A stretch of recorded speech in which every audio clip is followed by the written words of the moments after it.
This is the Toyota 4RUNNER. It hasn't had a new generation since 2009. Sure, it's had a facelift between now and then, but 2009 was 13 years ago. So how do you keep customers interested in a 13-year-old product?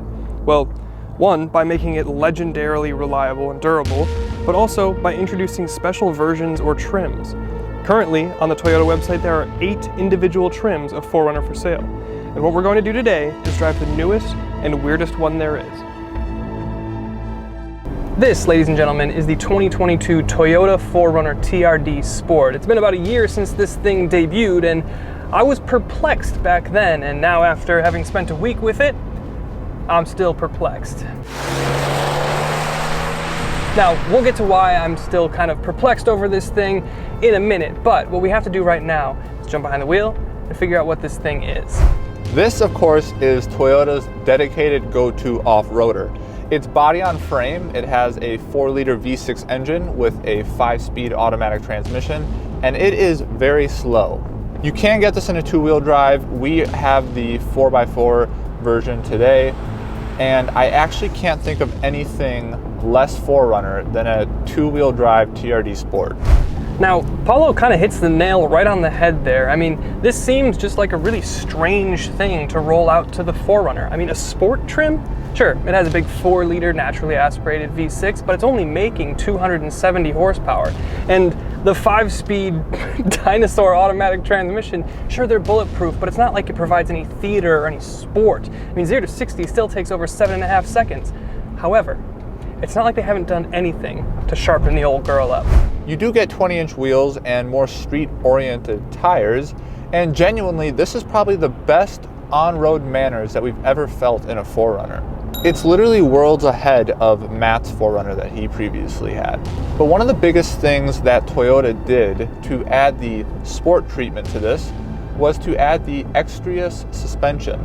There's a very technical explanation for how this system works, but it basically includes a diagonal connected shock with hydraulic oil going through a center floating piston. However, I guess in simple terms, it's road-based sport suspension.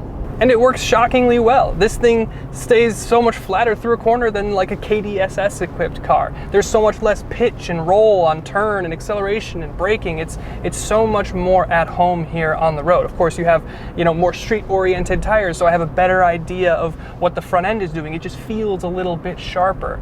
Overall, it just feels like the Extrius suspension, the tires, and some of the little changes that they've made have gone such a long way. And with the mention of Extrius, Toyota specifically says that they brought this type of suspension setup to the 4RUNNER to help aid in on-road performance without hampering off-road credibility. So let's head to Road America and see if that's true.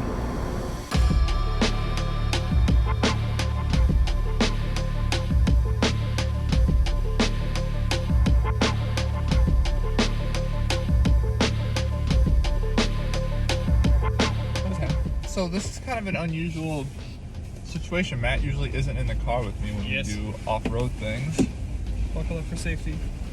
So this isn't going to be a huge part of the video, mainly because you wouldn't really buy a TRD Sport for off-roading. Correct. But since it is a 4RUNNER, it's still body on frame. It is a dedicated off-roader. This is the dedicated off-roader SUV in Toyota's lineup.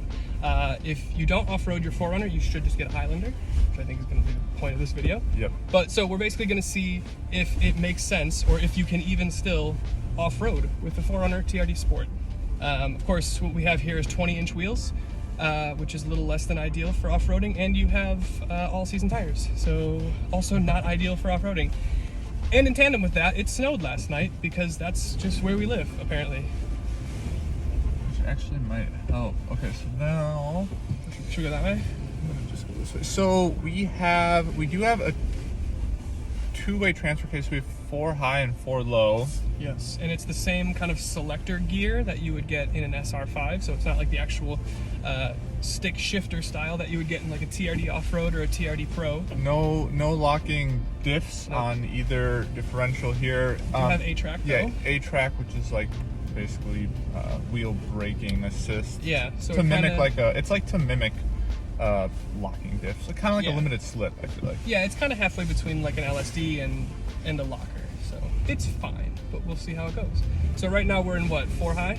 Yep, we're in 4 high. 4 high, nothing on in terms of locked up. Oh, so the other feature that we have is downhill assist control. Maybe we'll try that on the first hill over there. Yeah, maybe I should go back and actually just do the first hill. Yeah, do the course like normal. But I'm gonna go this way. These cameras are so bad. Oh my god. It's actually embarrassing that they can put a car out in 2022 with a camera like this. It is disgusting. There's a lot of features that are so questionably passable as to whether or not they should be in a car. I'm gonna try and stay in 4 high. 2022. We need a little bit of speed. We need speed and what? Power. Oh, okay. How to trigger Paulo so early in the morning. Also, by the way, thank you to Road America again for letting us use their off-road course. This should be fun. You're gonna have to just go. We were the last people in here with the Raptor, so we definitely made these little ruts. I know, but I'm a little nervous. I don't care. You're gonna have to go. Do you want me to drive? Send it. Let's go. That's it. Full power. Full power. Yes. Yes. Yes. Ah! Oh my god. Oh my god. Oh my god. We're so close to the edge. At least it felt that way because you can't see anything. It's a blind crest. No, that's the shitty thing about this is 9.6 inches of ground clearance, 110-inch wheelbase. We did not bottom out there. If we do this hill, we might. Let's try it. This one's tough because there's a bunch of rocks on the other side. Let's see if you can stop at the top here. Okay. Oh my god. Also, we should take this time to mention that we do have downhill assist control. We're probably not going to use that because of the snow. Can't. And we're hoping we're not going to hit the front of the car. You're just going to have to power out, go, throttle. Oh my god. Not going to throttle out of that. You just got to let it take you. Actually, this is doing pretty well. It's feeling pretty sure-footed. I'm not sensing a lot of wheel slip here. We did bottom out there. Yeah, so on the breakover, that's that 110-inch wheelbase. Also, we should mention that there's a skid plate over the engine and the front suspension, but not over the transmission, like you would get in something like an off-road or a pro. So, but so far, this thing is done surprisingly well. So the thing about the moguls here is that we typically use the moguls as a test for suspension articulation and travel, and this has X-Rius, like it's street suspension, so it's a little bit firmer. This thing actually drives, it's the best on-road performing 4Runner that I've driven. I haven't driven a limited, but I obviously owned a TRD Offroad, and this thing drives so much better on the road. It's probably partially because of the tires and also because of the X-Rius suspension. We don't have KDSS, we don't have the Fox shocks that you would get in the Pro, so we're gonna see what happens here. I would imagine we get a little bit of tripoding, so we'll see.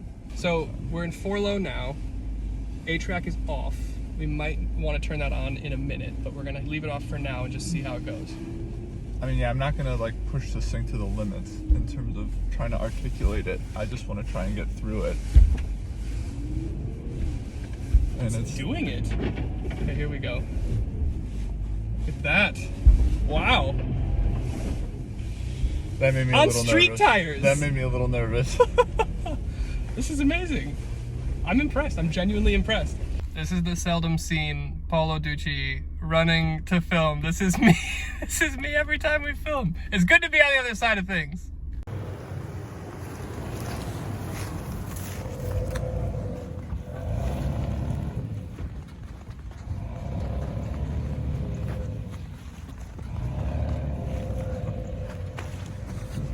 Yeah, now back to our probably, I don't know, maybe Now final back to thoughts. your regularly scheduled programming. This thing, I'm impressed. For street tires, and the X-Rius suspension did very well off-road. Yeah, especially in snow. I was almost convinced that we were going to get stuck, and this we brought the traction board. Yeah, this thing impressed me, especially actually the way that it handled the bumps out there. So yeah, it did a good job. Anyway, 4Runner TRD Sport exterior Lunar Rock. What do you think? It's the best thing about this thing. From the exterior perspective, the color is the best thing. This and the Army Green, they do a great job with. But yeah. I agree. That's my favorite exterior color here. In the front, you know, you kind of have this divider similar to what you would expect in, or get in the limited trim. Yeah, it looks like braces. Yeah, Matt says braces. I just think it is the ugliest 4Runner trim you could possibly get. Yeah. The limited with this divider here. All this down here is limited, and in the limited, this is like black chrome, so it's a little bit more acceptable. The body color just makes it look chunky to me. Yeah. But yeah. Your headlights, you have LEDs as your main headlights, but the daytime running lights are bulbs, so yeah, they look like shit. Yep. You have a hood scoop here that is non-functional, but it looks cool. It's very TRD. Yeah, it's TRD specific stuff, but check it out. Yeah, a lot of give. Get the give this in the thing hood. is like And a you tin can see can. it when you're driving. Yeah. You know, like. Yeah, take us along the side. Who knows? Yeah, around the side, of course, you've got the big 20-inch wheels off the Limited, except they're not finished in like the gloss black that you would get in the Limited. They're wrapped in, of course, the street tires, and we talked about that before. Your wing mirror, you've got the turn signal on there, typically indicating like an SR5 Premium or a Trail Premium or whatever.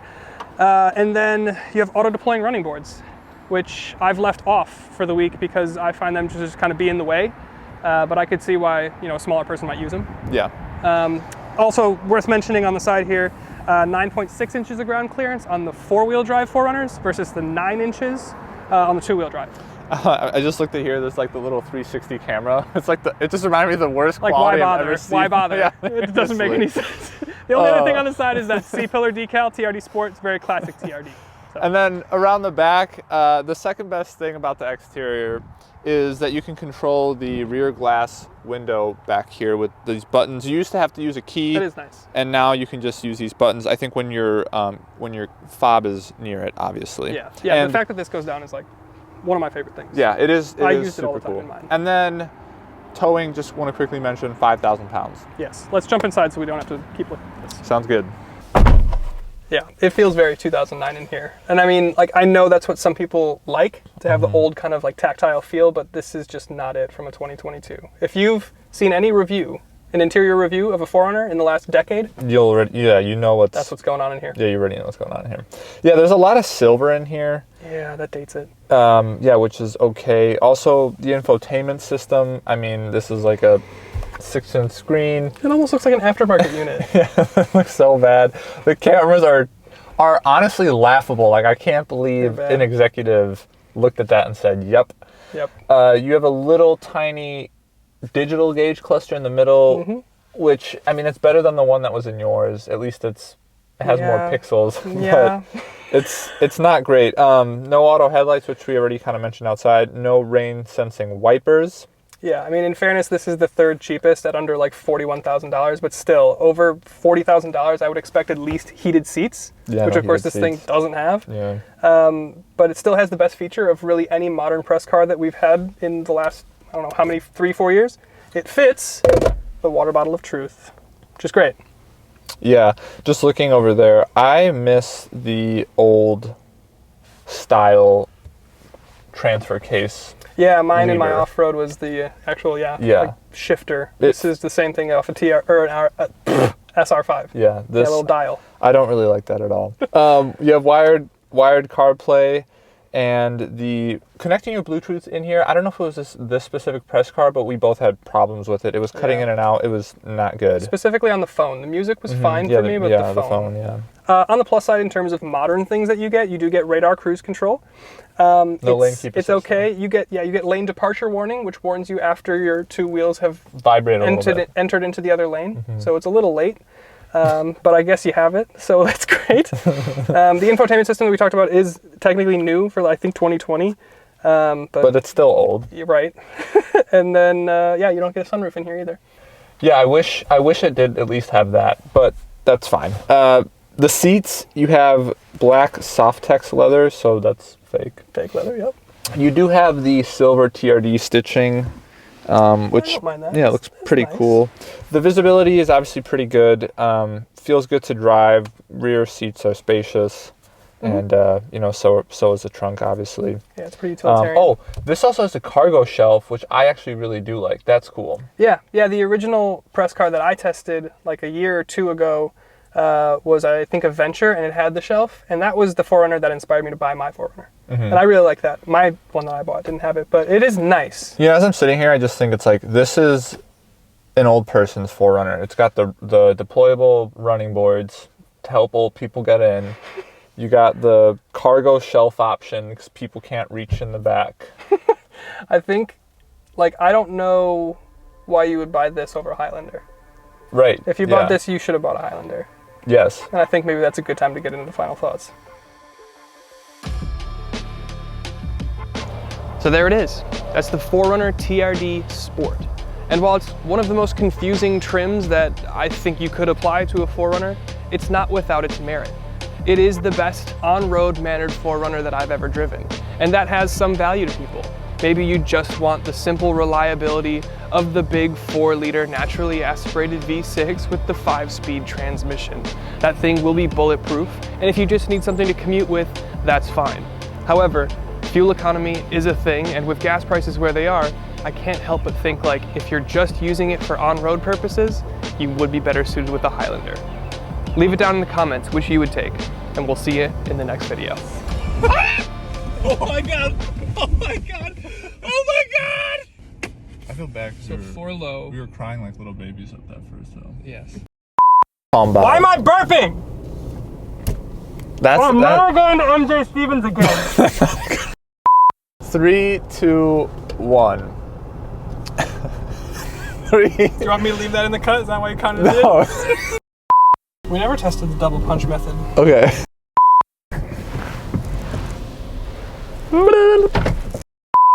I don't want to say braces. But it is. It's holding those fog lights together like, Okay, how about like misaligned teeth.